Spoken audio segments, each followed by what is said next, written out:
বন্ধুরা, আজ তোমাদের শোনাবো লোভী ভূতের গল্প। তিতির আর ঝুমঝুম দুই বোন শীতের ছুটিতে গেছে গ্রামে তাদের মামার বাড়িতে। গ্রামে তখন পড়েছে বেজায় শীত। একদিন রাতে দিদার কাছে তারা ভূতের গল্প শোনার বায়না করলো। দিদা বললেন, আচ্ছা ঠিক আছে, আজকে তোদের শোনাবো লোভী ভূতের গল্প। তিতির আর ঝুমঝুম তো ভারী খুশি।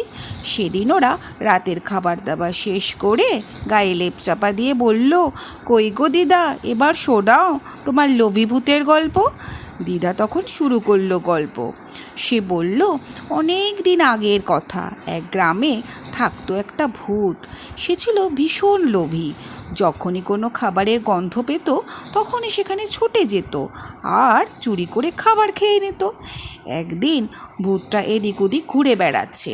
হঠাৎ দেখতে পেল একটা বাড়িতে তৈরি হচ্ছিল ভাজা পিঠে। রাঁধুনি বউটি কিছু একটা আনতে ঘরের ভিতর গেল। অমনি ভূতটা দেখলো এই তো সুযোগ, এখন কড়াই থেকে কটা পিঠে খেয়ে নিলে কেউ কিচ্ছু টেরটিও পাবে না। ভূত দিল কড়াইয়ে হাত, আর তখনই গেল হাত পুড়ে। ভূত তখন চেঁচিয়ে উঠল, ও বাবা গো, ও মা গো, গেলুম গো, বাঁচাও গো বলে। তখনই রাঁধুনি ছুটে এলো। রাঁধুনির চিৎকারে গ্রামের লোক সব জড়ো হলো আর ভূতকে মেরে ধরে গ্রাম থেকে তাড়িয়ে দিল। তারপর থেকে পেটুক ভূতকে আর সে গ্রামে দেখা যায়নি। কিন্তু বেচারা ভূতের জন্য তিতির আর ঝুমঝুমের ভারী মায়া হলো। তারা সে রাতে দরজার বাইরে দুটো মিষ্টি রেখে দিল।